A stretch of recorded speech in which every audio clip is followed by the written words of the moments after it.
The day Deathworlders stopped pretending nice, a legend. Every species remembers Quan Tai walked through the grand hall of the Galactic Council station with a smile on his face. He always smiled. Other species found it strange. They whispered about it in their own languages when they thought he could not hear, but Quan Tai could hear everything. Human ears worked better than most aliens knew. The station floated in neutral space far from any star system. 47 different species called it home. The Galactic Council had ruled here for 3,000 years. Humans had joined only 20 years ago. They were the youngest members. They were also the strangest. Park Hana stood by the security checkpoint. She wore the dark uniform of human security chief. Her face showed nothing. She watched every alien that passed by. Her hand rested near her weapon, but she never drew it. She had never needed to draw it. Not once in 5 years. Another beautiful day, Quan Tai said to her in Korean. Every day is the same here, Hana replied. Her eyes never stopped moving. That is what makes them beautiful. Li Day waited in the science wing. He worked with alien researchers on medical projects. The other scientists liked him. He spoke softly and helped everyone. He solved problems that had puzzled the galaxy for centuries. Then he smiled and said it was simple. The aliens believed him. The council chamber was massive. Representatives from all species gathered in their assigned sections. The Vrax Confederation sat in the lower eastern quarter. They looked like large insects with hard shells and multiple legs. Their mouths clicked when they spoke. Today they clicked very loudly. The Vrax Confederation demands answer, their speaker announced. His voice came through translators that hung in the air. Human colonies expand into Sector 7. This sector belongs to Vrax. Quan Tai stood slowly. His smile never left his face. The council approved our colony permits 2 years ago. The worlds were empty. No species claimed them. Vrax claims them now. That is unfortunate. Perhaps we can negotiate. The Vrax speaker's mandibles clicked faster. Humans negotiate. Humans always negotiate. Humans are weak, soft.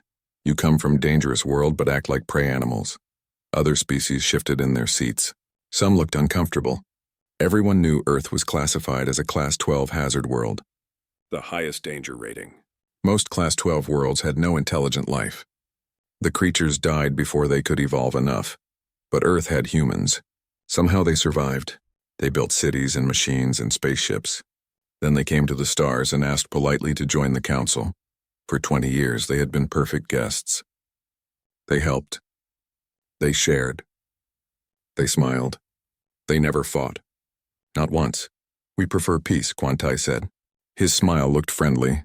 War helps no one. Then give Vrax the colonies. Sign them over. Or Vrax will take them. The chamber went silent. This was a direct threat. The council had rules against threats. But the Vrax were powerful. They had the third largest fleet in the galaxy. They had conquered 12 species already. Quan Tai's smile did not change. I must consult with my government. You have 3 days, the Vrax speaker clicked. Then Vrax takes what belongs to Vrax. The council session ended. Species filed out quickly. No one wanted to be involved. The Vrax were dangerous. The humans were new. It was obvious who would win if fighting started. Park Hana met Quan Tai outside the chamber. They are serious, she said in Korean. I know. We could stop them easily. I know that too. Li Day joined them. His soft expression had not changed. The treaty of pretending expires if they attack our civilians. Yes, Quan Tai agreed. It does. They walked to the human quarters. The station thought humans needed special rooms because of their weak nature. The rooms had extra oxygen. The gravity was reduced by half. The temperature was kept warm and comfortable. It was all a lie. Inside, Quan Tai's smile finally faded. He sat at his desk and opened a secure channel to Earth. The encryption was military grade, far beyond what the council thought humans possessed.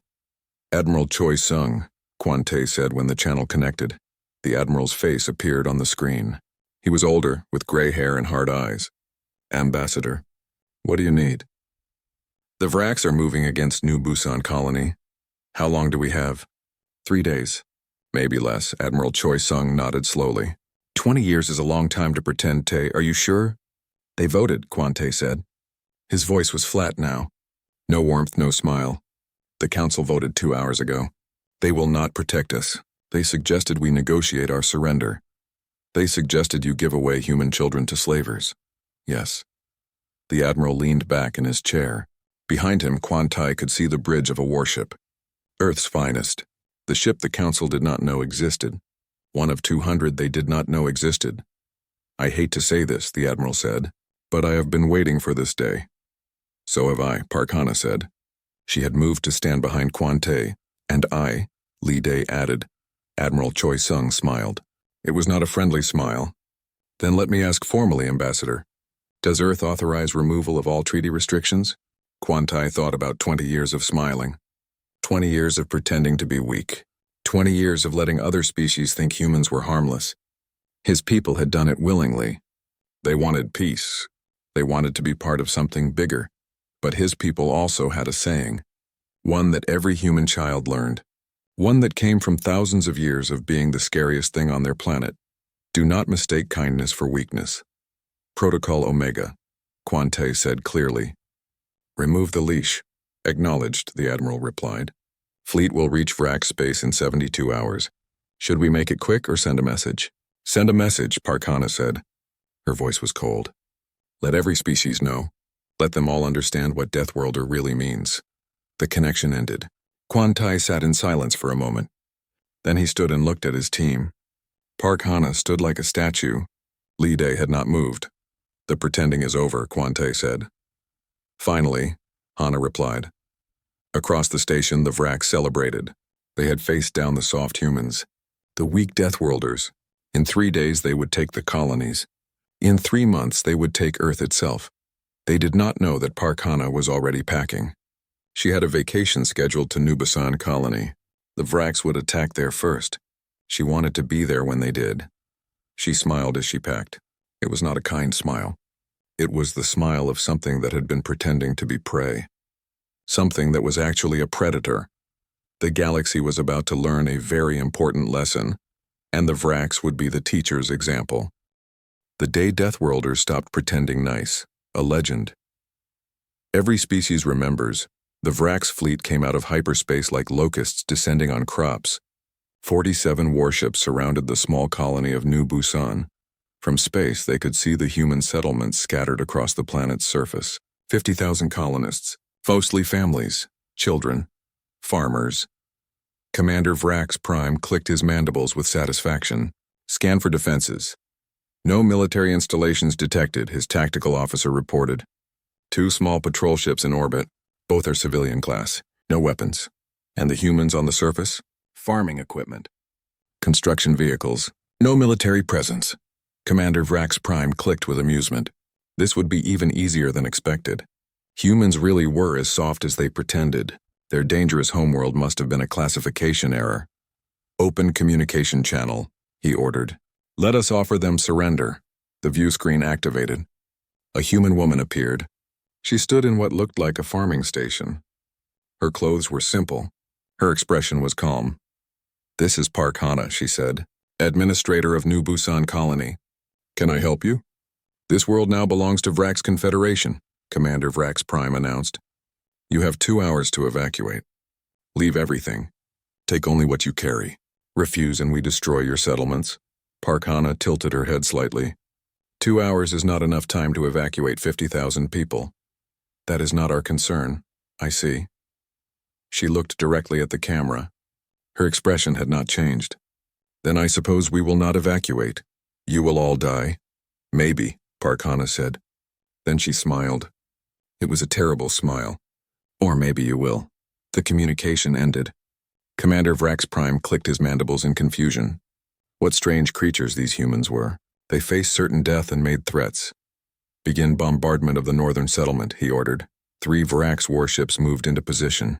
Their weapons charged. They fired. The missiles never reached the ground. Something shot them out of the sky. Many somethings. Hundreds of small defense platforms that the Vrax scanners had not detected. They had looked like agricultural satellites. They were not. Defensive fire detected, the tactical officer screamed. Multiple launch platforms across the planet's surface. How many? Scanning, impossible, at least 500, no 1,000. Commander, they are everywhere. On New Busan's surface, Park Hana walked out of the farming station. She pressed a button on her wrist communicator. Around the colony, structures opened. Missile batteries rose from underground bunkers. Shields activated around every settlement.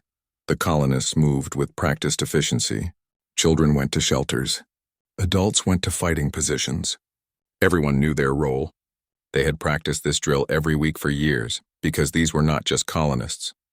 They were human colonists. From Earth, from the Death World, and every human knew how to fight. Tactical analysis, Commander Vrax Prime demanded. His cliques were no longer amused. How is this possible? The platforms are advanced technology, beyond our classification of human capability. Commander, they have military-grade shields, point defense systems. Even their farming vehicles are armored. That is impossible. We studied them. Humans are weak. Commander, another officer interrupted. Multiple small craft launching from the surface. Fighter class, how many? 200. 300. Still counting. The human fighters moved through space like nothing the Vrax had ever seen. They accelerated impossibly fast. They turned at angles that should kill any pilot from the G-forces.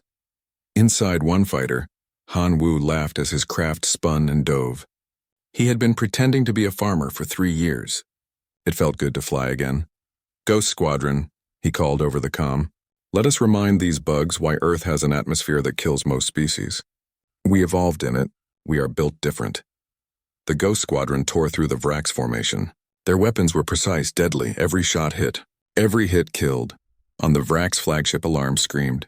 Shields failing on ships 7 through 12. Hull breaches on ships 3 and 4. We are taking heavy casualties. Commander Vrax Prime could not believe what he saw. The humans were winning. The soft, kind, peaceful humans were destroying his fleet. Retreat, he ordered. All ships retreat to hyperspace distance! But retreating was harder than attacking. The human fighters pursued. They did not stop. They did not slow. They showed no mercy. By the time the Vrax fleet escaped into hyperspace, 17 ships were destroyed. 23 more were heavily damaged. Only 7 escaped without injury. Of the human fighters, 3 had scratched paint. Park Hana stood on the colony's command center and watched the Vrax flee. Around her, the colonists cheered. Children came out of shelters. The whole colony celebrated. Status report, she said calmly. No casualties, her second-in-command replied.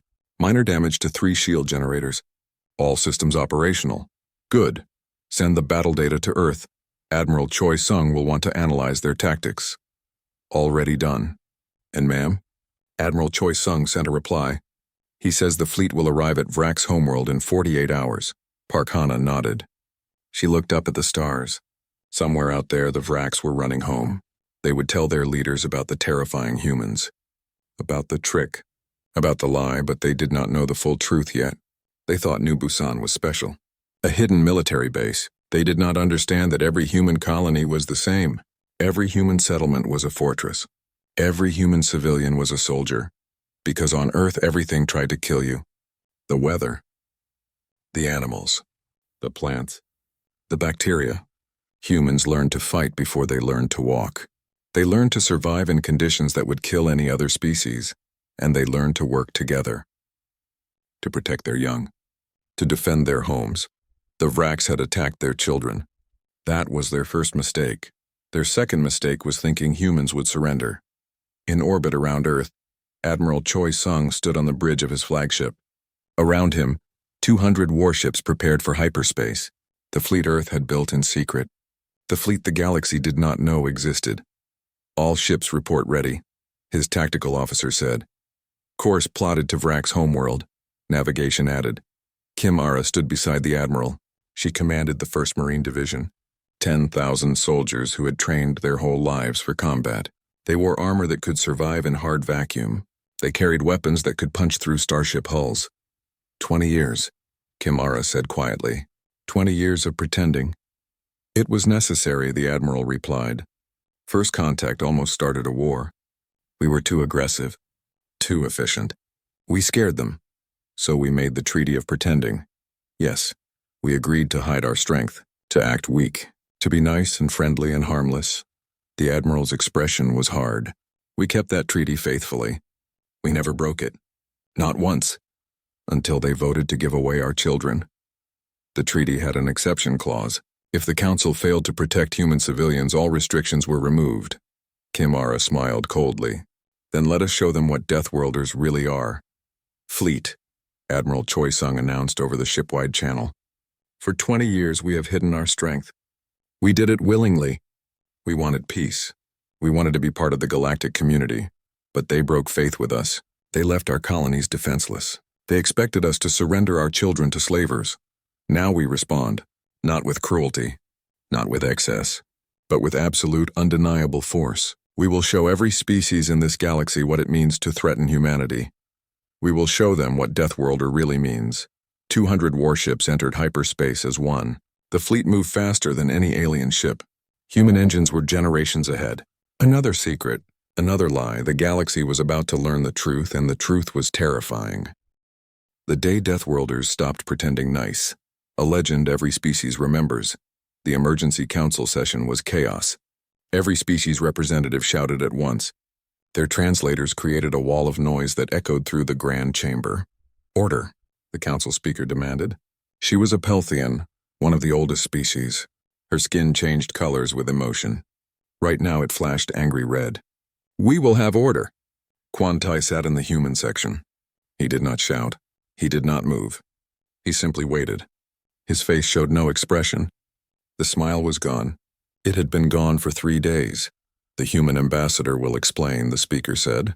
How does a colony of farmers destroy a Vrax fleet?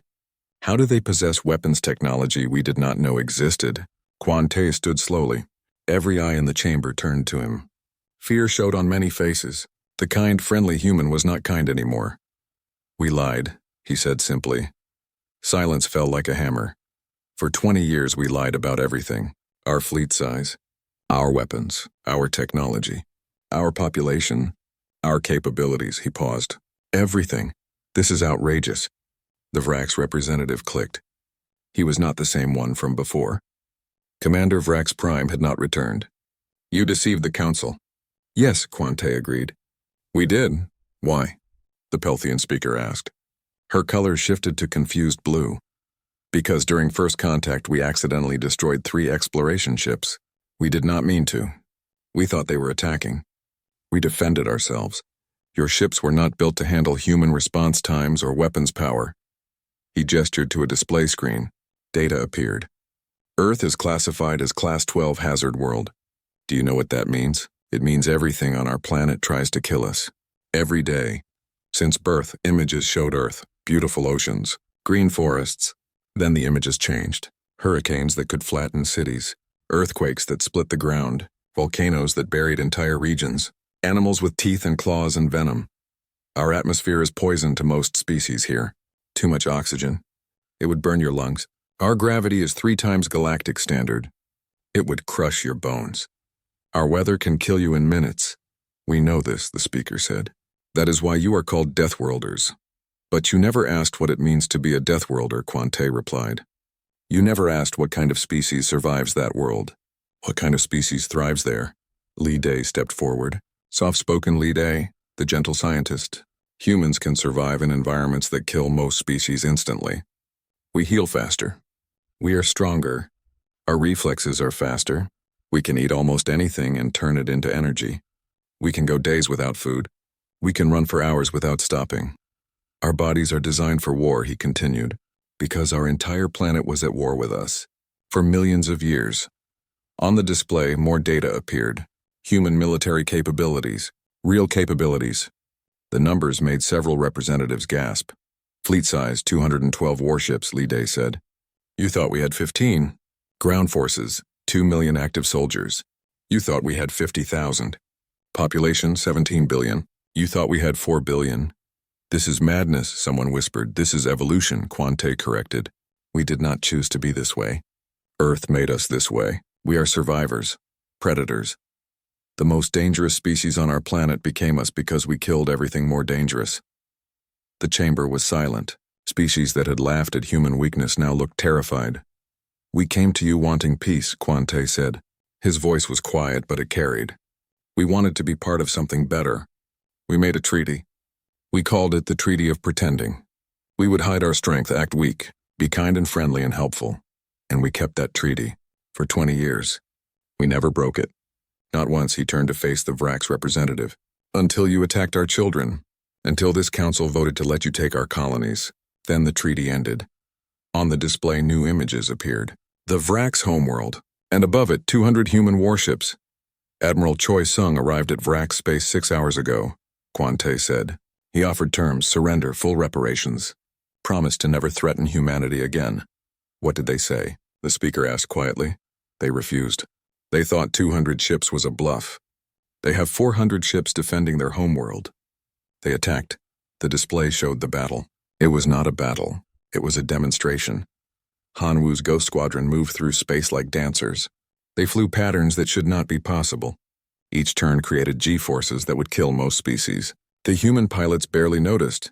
Human pilots can withstand 15 times normal gravity, Li Day explained, because we evolved in 3 times normal gravity.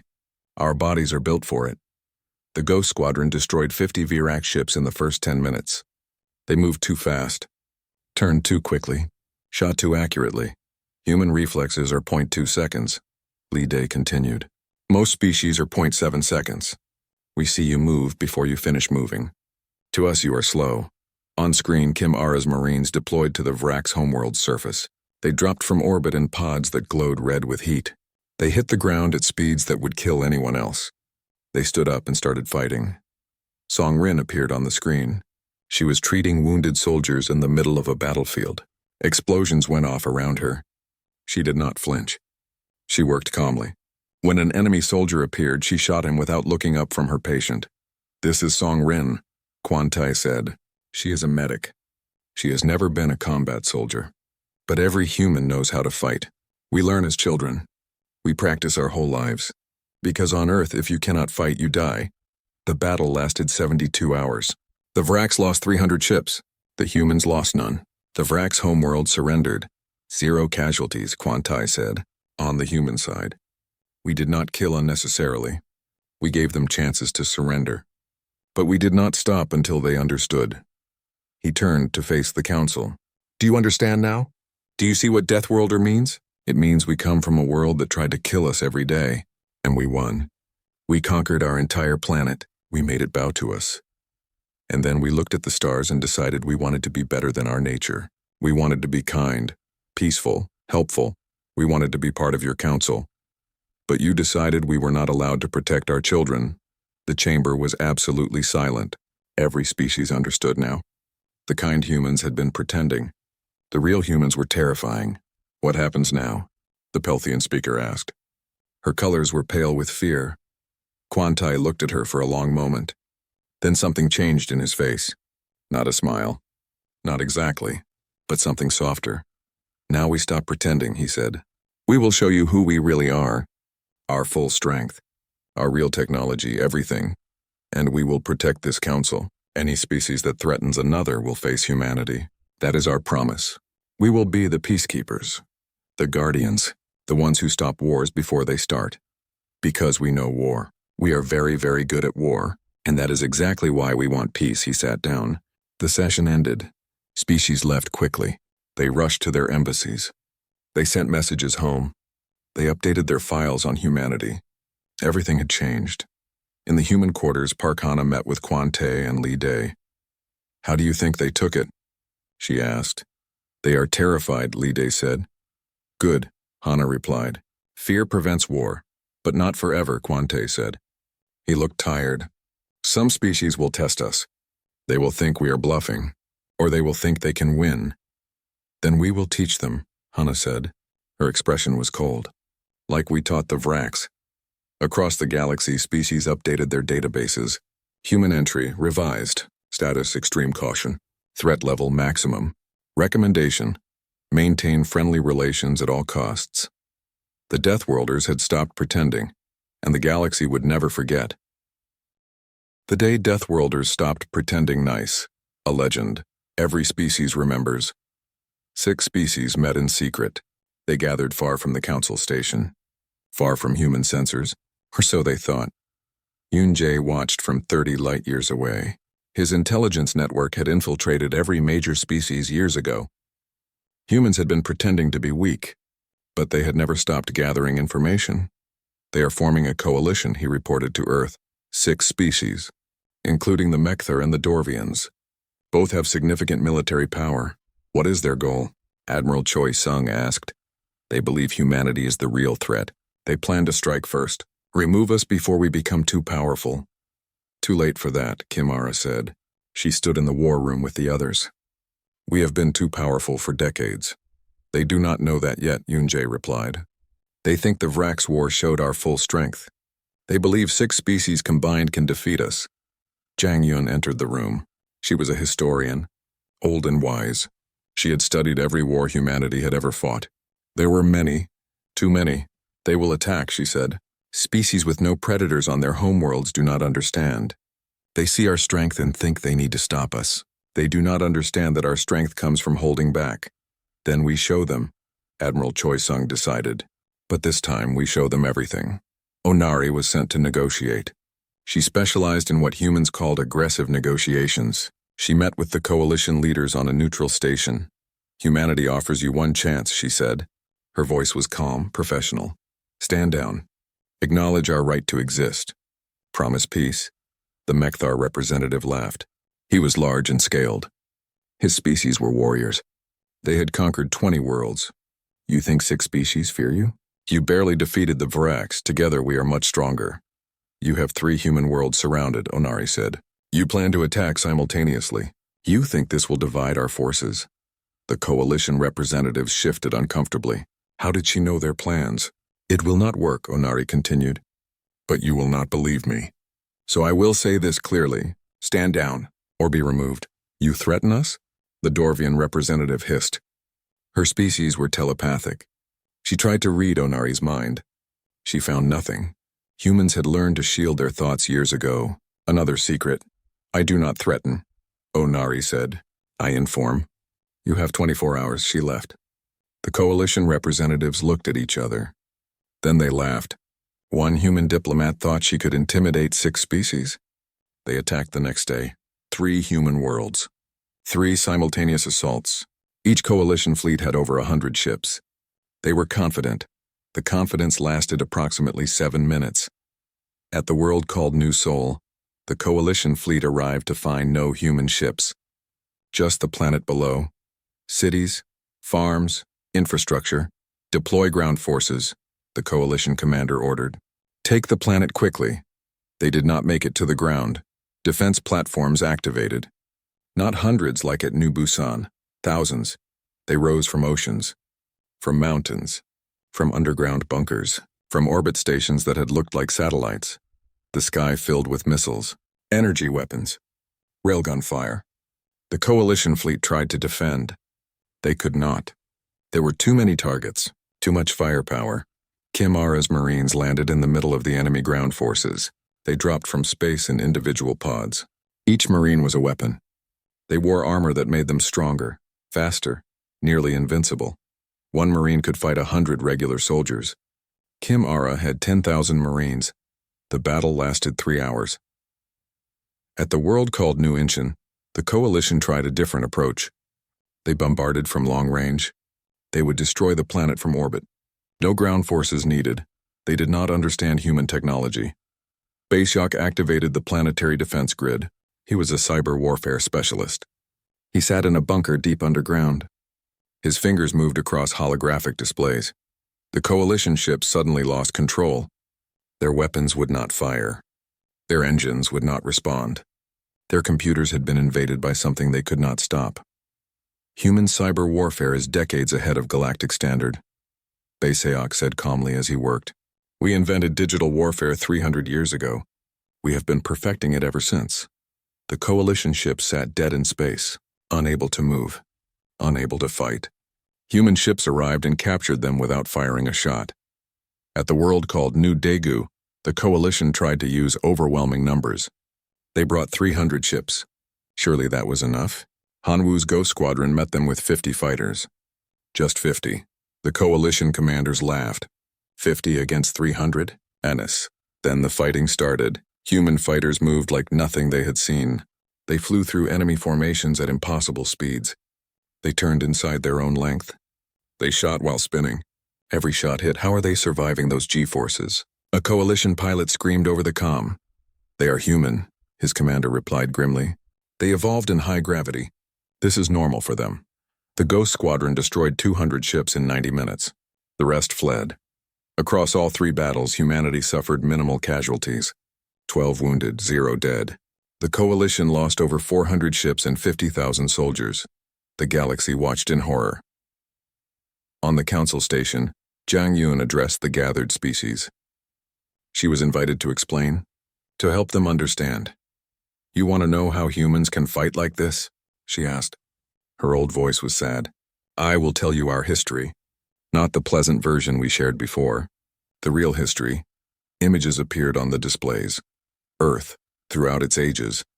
For 10,000 years, humans fought each other, tribe against tribe, nation against nation. We created weapons to kill our own kind, swords, guns, bombs. We got very good at killing. 200 years ago, we built nuclear weapons, bombs that could destroy entire cities. We built thousands of them. We pointed them at each other, and we used them. The council representatives gasped. Several made sounds of distress. We killed millions of our own people, Zhang Yun continued, with nuclear fire, with chemical weapons, with biological plagues. We nearly destroyed our own world, multiple times, but we survived. Every time, we rebuilt. We learned. We created rules, treaties. We made peace with ourselves. Do you understand? We spent 10,000 years learning to kill, learning to survive, learning to win wars against enemies just as smart and dangerous as we were. You think you can defeat us? We defeated ourselves for millennia and kept going. She looked at the coalition representatives. They sat frozen with fear. Humanity has weapons we have never shown you, Zhang Yun said, because we made them illegal. We made treaties with ourselves to never use them again. They are too terrible. Do you want to know what they are? Quan He stepped forward. General Quan He. He commanded Special Assets Division, the weapons humanity hoped to never use. We can accelerate asteroids to near light speed, he said. 1 strike equals a nuclear bomb. We have thousands targeted and ready. We call them relativistic kill vehicles. We can crack planets, split them open. We built the technology because we could. We locked it away because we should. We have biological weapons that can target specific DNA, viruses that kill only one species. We destroyed them all, or we say we did. We have quantum weapons, antimatter weapons, weapons that violate 17 different galactic treaties. We built all of this while fighting ourselves. Imagine what we could build if we focused on fighting you. The chamber was silent. Species that had thought they understood human danger now realized they understood nothing. But we will not use these weapons, Quante said. He had been sitting quietly. Now he stood. We locked them away. We made ourselves weaker on purpose. Because we want to be better than our history. We want peace. We want cooperation. We want to be part of your council. But we will not be bullied. We will not watch our children threatened. We will not pretend to be weak while you plot our destruction. He looked at the coalition representatives. Your people attacked us. We defended ourselves. We showed restraint. We could have destroyed your homeworlds. We did not. We captured your soldiers and will return them safely. This is your only warning. The next species that attacks humanity will not receive mercy. They will receive annihilation. The coalition surrendered that day. All 6 species signed peace treaties. They promised never to threaten humanity again. They meant it. Onari sat in her quarters and allowed herself a small smile. She had warned them. They had not listened. Now they understood. The galaxy was learning. Slowly, painfully, but learning. Never threaten a Deathworlder's children. Never mistake kindness for weakness. Never think the quiet ones are harmless. Humanity was quiet by choice, not by nature. The day Deathworlders stopped pretending nice, a legend. Every species remembers 3 months. That was how long the war lasted. Humanity against 9 species. The Vraks and their coalition allies. 9 species with thousands of years of history. Hundreds of worlds. Millions of soldiers. Against 200 human ships and 2 million soldiers. The human casualties numbered exactly 2,000. Injured and killed combined. The coalition lost 14 million. The numbers were not even close. They were embarrassing, but more embarrassing was the speed. 3 months from first shot to final surrender. The galaxy had seen wars last centuries. This one barely lasted a season. Now the council gathered for the most important session in its 3,000-year history. Every species sent their leaders, not representatives. Leaders. They understood this was too important for delegates. Quan Tai walked to the speaker's platform. He looked different than 3 months ago. Older, tired. The smile was gone, but something else had replaced it. Not hardness, something like sadness. The war is over, he began. We won. Obviously, the question now is what happens next. For 20 years we pretended to be weak. We hid our strength because we wanted to join your council peacefully. We wanted to be part of something better than ourselves. He paused and looked around the chamber. Every eye was on him. Every species was listening. We came from a world that tried to kill us every day. Earth is beautiful but deadly. Everything there wants to eat you or poison you or crush you. We evolved to survive that world. We became predators because everything else was a predator too. Then we evolved intelligence, and we turned on each other. For 10,000 years we fought, human against human. We built weapons to kill our own kind. We got very good at it. We nearly destroyed ourselves, multiple times. Nuclear war, biological weapons, climate collapse. Each time we came back. We survived. We learned. And eventually we looked at the stars and decided we wanted to change. We wanted to be better than our nature. We wanted peace. Quan Tai's voice grew quiet. You decided we were not allowed to change. You voted to give our children to slavers. You broke faith with us, so we responded. Not with cruelty, not with excess, but with overwhelming force. We showed you what Deathworlder really means. The Pelthian speaker stood. Her colors were calm blue now, respectful.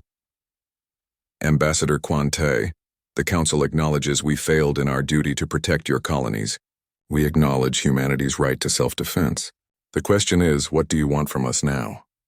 Quan Tai smiled then. It was not his old smile. This one was real. Sad but real. We want what we always wanted, peace, cooperation, a place in your council. But the rules must change.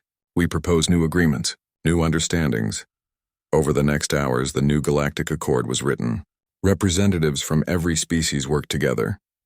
For the first time in council history, they wrote with absolute honesty. The key points were simple. First, humanity would no longer hide their capabilities.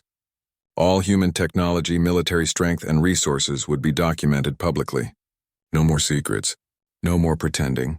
Second, human worlds were under absolute human protection. Any attack on human territory would be met with immediate and total military response. Non-negotiable. Third, humanity would serve as the Council's peacekeepers.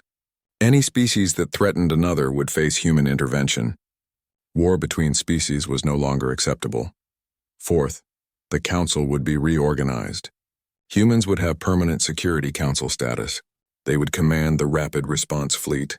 They would be the ones who stopped wars before they started. Li Day added a fifth point. All human scientific knowledge will be shared freely with the Council. Medical technology, engineering, agricultural advances. Everything we learned will be given to every species. For 20 years I pretended to be a simple researcher, he said softly. I solved problems you thought impossible. I made breakthroughs you did not understand. But I held back. I did not share our best technology. That ends now. I will share everything. Every human scientist will share everything. Because knowledge should not be a weapon. It should be a gift. The council chamber was silent. They had expected demands, territory, tribute, power. Instead, humanity offered to share. Why? The Dorvian representative asked. Why share your advantages? You could rule us, force us to obey. Park Hana stood. Hard, dangerous Park Hana. Because that is not who we want to be. We learn to kill. We are very good at killing. But we want to be good at building, at healing, at protecting. We will be your guardians, your peacekeepers, but not your rulers. We tried ruling ourselves and it led to war. We will not repeat that mistake on a galactic scale. Admiral Choi Sung added his voice. The fleet will remain ready. We will patrol. We will respond to threats. But we will not conquer. We will not occupy. We exist to prevent war, not start it. Kimara spoke next. My Marines will train with your soldiers. We will teach you what we know. Make you stronger. Not to threaten you, but so you can protect yourselves. So you do not need to fear your neighbors, because fear leads to war, and war is what we are trying to prevent. The vote was unanimous. Every species agreed. They had no choice, really. But they also understood it was fair. Humanity could have demanded anything. They demanded only peace. The treaty was signed. The new Galactic Accord became law. In the following years, changes spread across the galaxy. Human technology revolutionized medicine. Diseases that killed millions were cured. Lee Day personally trained 10,000 alien scientists. He shared everything he knew. Park Hana established the first mixed-species military academy. Human Marines trained alongside alien soldiers. They learned from each other. Bonds formed between species that had never trusted before. Admiral Choi Sung's fleet became the Council Rapid Response Force. When the Tarkian and Bevlian species nearly went to war over a border dispute, 2 human ships arrived in 6 hours. They did not fire. They did not threaten. They simply positioned themselves between the fleets. Neither side wanted to fight with humans watching. The dispute was settled through negotiation. Wars decreased. Not immediately, but year by year. Species stopped attacking each other because they knew humanity would respond, and no one wanted to face humanity in battle. 50 years later, Quan Tai was old. His hair was gray. His face was lined with wrinkles. But he still worked at the council station, still served as ambassador. He stood before a class of young students. Every species was represented. They came to the Human Academy to learn, to understand, to remember. You are the generation that grew up after the war, Quan Tai said to them. You do not remember when humans pretended to be weak. You only know us as we are. But I will tell you a story, a legend, something every species should remember. Once humanity came from a dangerous world. We evolved to be dangerous too. We could have conquered. We could have ruled. We were strong enough, but we chose differently. We chose to be kind, to be helpful, to be nice. Then the galaxy betrayed us. They voted to sacrifice our children. They thought we would accept it because we were weak. They learned we were not weak. We were choosing to be kind. There is a difference, and now we protect this council. We keep the peace. We share our knowledge. We help build a better galaxy. But never forget why we can do this. We can protect because we know how to fight. We can keep peace because we understand war.